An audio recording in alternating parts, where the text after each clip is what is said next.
नमस्कार। एक बार फिर से आप सभी का हार्दिक अभिनंदन है open study area YouTube channel पर। बिहार की प्रमुख नदियों यानी कि बिहार की प्रमुख नदी से बिहार स्पेशल जीके के तहत आपके बीपीएससी टीआरई एग्जाम्स में प्रश्न देखने को मिलेंगे और एग्जाम्स में ये क्वेश्चंस न आए ऐसी कोई बात नहीं होती है। 100% एक से दो क्वेश्चन आपको इसमें से मिल जाएंगे। तो आइए बिहार की प्रमुख नदियों को हम समझने की आज कोशिश करते हैं। गौर से देखते चलिएगा, एक डिटेल वीडियो है, एकदम A to Z समझाने की कोशिश करेंगे। आज ही नहीं बल्कि आने वाले किसी भी कम्पिटिटिव एग्जाम्स जो कि बिहार से रिलेटेड है, 100% यह वीडियो आपके लिए कामयाब हो जाएगा। किसी देश या प्रदेश का जल प्रवाह तंत्र वहाँ के स्थलाकृति और जलवायु से प्रभावित होती है। कोई दिक्कत नहीं है। बिहार के जल प्रवाह पर भी इन्हीं के तत्वों का महत्वपूर्ण प्रभाव पड़ता है। यहाँ के जल प्रवाह तंत्र में अनेक छोटी बड़ी नदियाँ हैं।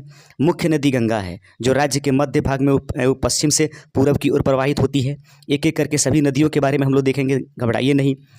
प्रवाहित होती है। इसमें उत्तर तथा दक्षिण से निकलने वाली नदियाँ मिलती हैं। कुछ नदियाँ छोटा नागपुर के पठार से निकल करके दक्षिण और कुछ पूर्व की ओर प्रवाहित होती हैं।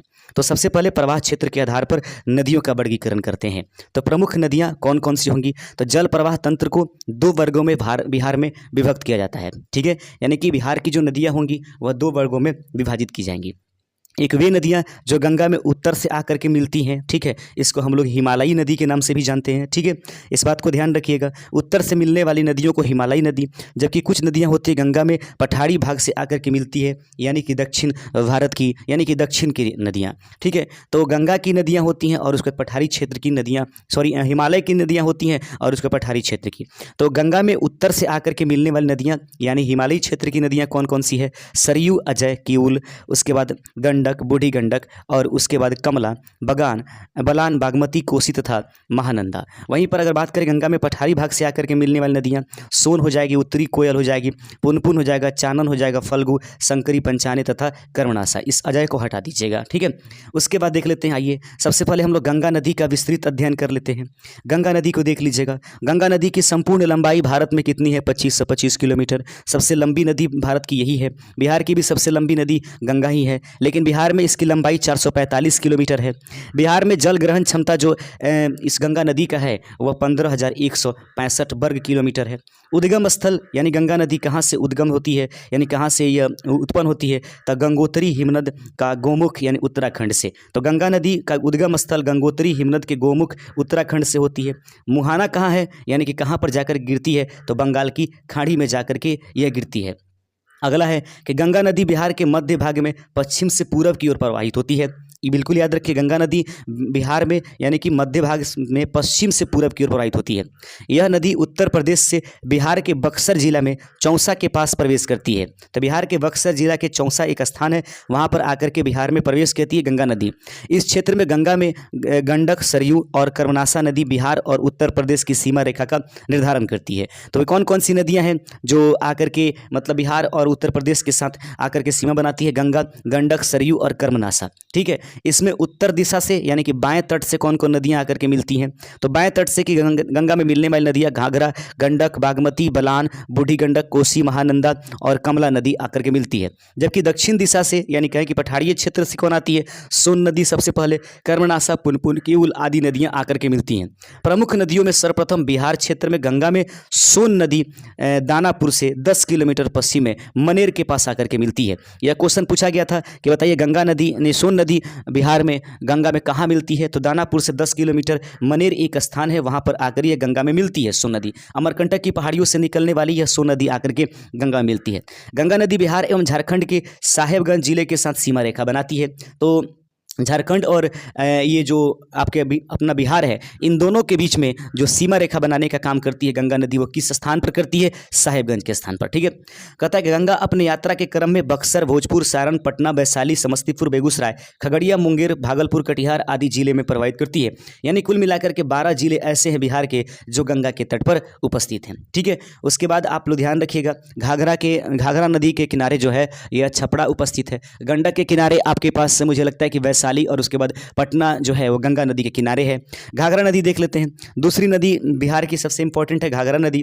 कुल लंबाई इसकी 1080 किलोमीटर है पूरे भारत में, लेकिन बिहार में मात्र 83 किलोमीटर है।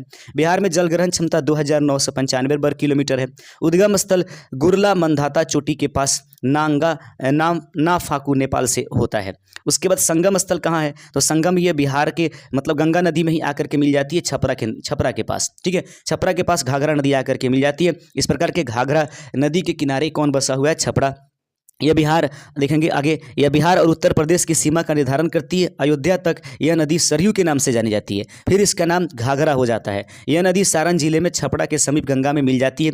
इससे ऊपरी भाग में लखनदेई और करनाली के नाम से भी जाना जाता है। तो लखनदेई किस नदी का नाम है, तो याद रखिएगा इसी का नाम आपके पास घाघरा है, और इसी का नाम जो है सरयू नदी है, जो कि उत्तर प्रदेश में। तो सरयू नदी का दूसरा नाम घाघरा, और घाघरा के भी अन्य नाम है लखनदेई और करनाली, जो कि आप यहाँ पर देख रहे हैं।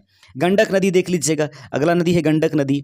गंडक नदी कुल लंबाई 630 किलोमीटर है। बिहार में इसकी लंबाई 260 किलोमीटर। बिहार में जल ग्रहण क्षमता 4148 वर्ग किलोमीटर। उद्गम स्थल अन्नपूर्णा श्रेणी की मानंगमोट और कुतांग के मध्य से होता है। ठीक है, सबसे पहले कि गंडक नदी जो है बिहार में 260 किलोमीटर, ये कहाँ से निकलती है, अन्नपूर्णा श्रेणी से निकलती है। संगम क्या होता है, तो संगम जो है आकर के गिरती है गंगा नदी में। तो गंगा नदी में कहाँ पर आकर के मिलती है, हाजीपुर में। ठीक है, तो याद रखेंगे हाजीपुर किस नदी के किनारे उपस्थित है, ऐसा पूछा जाता है तो आप लोग गंडक नदी कहेंगे। गंडक नदी 7 धाराओं से मिलने से बनी है। सप्तगंडकी, यही कारण है कि इसका नाम सप्तगंडकी भी है। काली गंडक, नारायणी, सालीग्रामी, सदानीड़ा आदि कई नामों से भी जाने वाली गंडक नदी की उत्पत्ति नेपाल के अन्नपूर्णा श्रेणी के मानगोमट और कुतांग नेपाल और तिब्बत की सीमा के मध्य से हुई है। गंडक नेपाल में अन्नपूर्णा श्रेणी को काटकर गार्ज का निर्माण करती है। यह नदी याद रखेंगे, यह नदी भैंसालोटन के पास बिहार में प्रवेश करती है। पश्चिमी चंपारण जिले के वाल्मीकि नगर में बैराज का निर्माण किया गया है। यह नदी सारण और मुजफ्फरपुर की सीमा निर्धारण करते हुए सोनपुर और हाजीपुर के मध्य से गुजरती हुई पटना के सामने गंगा में आकर के मिल जाती है। आगे देखेंगे, इसी संगम पर विश्व धरोहर हरिहर क्षेत्र का मेला, जिसे सोनपुर मेला के नाम से जानते हैं, प्रत्येक वर्ष आयोजित होता है। इस नदी को नेपाल में गंडक, नारायणी या गंडकी नाम से जाना जाता है। तो सप्तगंडकी, तो गंगा और गंडक नदी के मिलन जो स्थान होती है, उसी स्थान पर जो है सोनपुर का मेला लगता है, याद रखिएगा, बहुत इंपॉर्टेंट है। आगे बढ़ते चलते हैं, बूढ़ी गंडक के बारे में पढ़ते हैं। बूढ़ी गंडक नदी देख लीजिएगा, कहता है कि कुल लंबाई 320 किलोमीटर है। बिहार में इसकी लंबाई 320 किलोमीटर, ठीक है, यानी पूर्ण रूप से ये बिहार की ही नदी है। बिहार में जलग्रहण क्षेत्र 9601 किलोमीटर है। उद्गम स्थल सोमेश्वर की श्रेणी से बिशंभरपुर के पास चौतरवा से होती है। संगम जो होता है ये गंगा नदी में होता है, मुंगेर में। मुंगेर जिला में इसका संगम स्थल होता है गंगा में। सहायक नदियां भी हैं बूढ़ी गंडक के, उसमें है इंडा, पंडई, मसाना, कोहरा, बलोर, शिकटा, तिऊर, तिलावे इत्यादि, ये सभी हैं। आगे देखिएगा, यह नदी गंडक के समानांतर उसके पूर्वी भाग में प्रवाहित होती है। बूढ़ी गंडक नदी उत्तरी बिहार के मैदान में 2 भागों में बढ़ जाती है। हिमालय से निकलकर उत्तर बिहार में प्रवाहित होने वाली उत्तर बिहार की सबसे लंबी नदी कौन है, बूढ़ी गंडक। यानी उत्तर बिहार की सबसे लंबी नदी कौन सी है, बूढ़ी गंडक, याद रखिएगा, उत्तर बिहार की सबसे लंबी नदी बूढ़ी गंडक। इसकी उत्पत्ति सोमेश्वर श्रेणी के बिशंभरपुर के पास चौतरवा और से हुई है। यह उत्तर बिहार की सबसे तेज जलधारा वाली नदी भी है, जिसका बहाव उत्तर पश्चिम से दक्षिण पूर्व की ओर होता है। यह गंडक नदी की परित्यक्त धारा है, जो मुख्य नदी के पश्चिम से खिसक जाने से प्रवाहित हुई है। बागमती नदी देख लीजिएगा, बागमती क्या है, कुल लंबाई 597 किलोमीटर। बिहार में इसकी लंबाई 394 किलोमीटर है। बिहार में जल ग्रहण क्षमता 6500 किलोमीटर। उद्गम स्थल महाभारत श्रेणी से होती है। अभी हम लोग बागमती नदी पढ़ रहे हैं, अभी उत्तरी बिहार की नदियों को हम लोग पढ़ रहे हैं। संगम लाल बकैया नदी में होती है। सहायक नदियाँ जो है इसमें विष्णुमती नदी, उसके बाद लखनदेई नदी, लाल बकैया नदी इत्यादि, ये सभी छोटी छोटी नदियाँ हैं। बूढ़ी गंडक की प्रमुख सहायक नदी बागमती नदी है। याद रखेंगे, यह नदी दरभंगा, मुजफ्फरपुर और मधुबनी जिले में प्रवाहित होती है। ठीक है, तो मधुबनी और उसके बाद मुजफ्फरपुर और उसके बाद दरभंगा, ये सभी नदियां जो है वो बूढ़ी गंडक नदी के आसपास में है। ठीक है, कमला नदी, ये सभी शहर जो था वो सभी बूढ़ी गंडक नदी के पास है। कमला नदी देख लीजिएगा, कुल लंबाई 382 किलोमीटर। बिहार में लंबाई 120 किलोमीटर। बिहार में जल ग्रहण क्षेत्र जो है 4488 किलोमीटर है, वर्ग किलोमीटर है।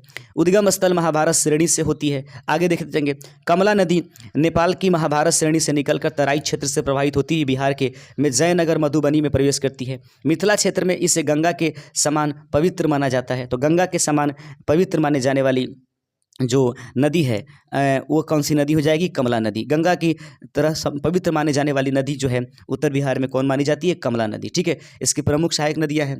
कह बलान नदी इसमें पीपरा घाट की निकट मिलती है। कमला नदी कई धाराओं से विभक्त हो जाती है। आगे बढ़ते चलते हैं, कोसी नदी के बारे में पढ़ लीजिए। उसकी लंबाई 720 किलोमीटर है, लेकिन बिहार में इसकी लंबाई मात्र 260 किलोमीटर। बिहार में जलग्रहण क्षमता 11,410 वर्ग किलोमीटर है। उसके बाद उद्गम स्थल गोसाई स्थान सप्तकोशी नेपाल से होती है, संगम गंगा नदी में होती है। ठीक है, उसके बाद देखेंगे कोसी का मूल नाम भी कौशिकी है। कोसी नदी 7 धाराओं से मिलने से बनी हुई है। इन धाराओं के नाम इंद्रावती, सनकोशी, ताम्रकोशी, लिच्छुकोशी, दूधकोशी, अरुणकोशी और ताम्रकोशी है। त्रिवेणी के पास ये सभी धाराएं मिलकर के कोशी कहलाती हैं। तो किस स्थान पर 7 धाराएं मिलकर के कोशी का निर्माण करती है? त्रिवेणी के स्थान पर। बहुत ज़्यादा इंपॉर्टेंट है ये वाली बिंदु। आगे है महानंदा नदी। कुल लंबाई 360 किलोमीटर, बिहार में लंबाई 376 किलोमीटर है। बिहार में जलग्रहण क्षमता 6150 वर्ग किलोमीटर। उद्गम स्थल महाभारत श्रेणी है।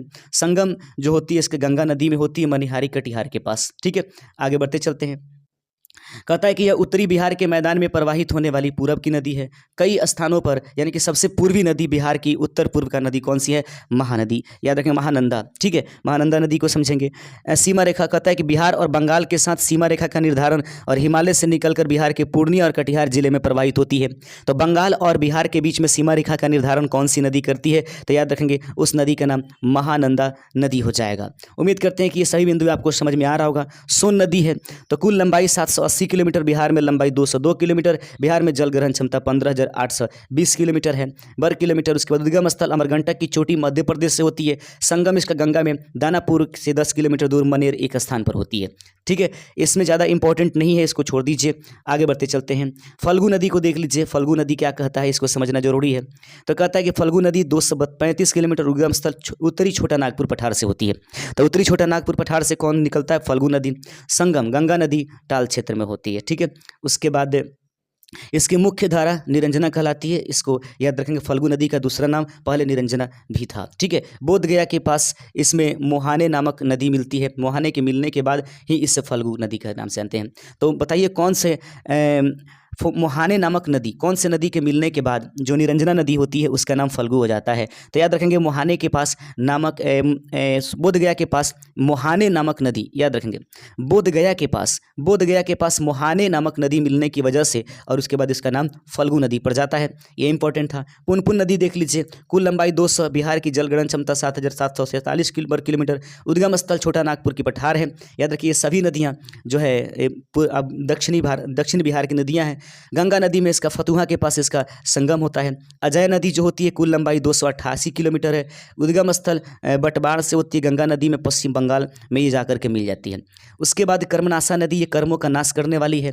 तो कहते हैं कि कुल लंबाई 192, उद्गम स्थल सारोदाग कैमूर में गंगा नदी में मिलती है। कर्मनाशा का अर्थ होता है कर्मों का नाश करने वाला। याद रखेंगे यह नदी विंध्याचल की पहाड़ियों में सारोदाग से निकलकर चौसा के पास गंगा नदी में मिल जाती है। हिंदू धार्मिक मान्यता के अनुसार इस नदी को अपवित्र या अशुभ नदी कहा जाता है। तो पूछा सकता है कि बताइए वह कौन सी नदी है जिसको अशुभ नदी के नाम से जानेंगे? कर्मनाशा। चानन नदी है, ज़्यादा इंपॉर्टेंट नहीं है, इसको छोड़ दीजिए। किउल नदी देख लीजिए। कहता है इसकी उत्पत्ति हजारीबाग के पठार से हुई है। यह बिहार में जमुई जिला के सतपहाड़ी के पास प्रवेश करती है। उसके बाद सकरी नदी है। सकरी नदी का उद्गम स्थल झारखंड में छोटा नागपुर पठार के उत्तरी भाग हजारीबाग पठार से होती है। बिहार की प्रमुख झीलें भी हैं, लेकिन बिहार की प्रमुख झीलों के बारे में हम लोग अगले सेशन में पढ़ेंगे। आज के लिए बस इतना ही सा, वरना वीडियो लंबा हो जाएगा।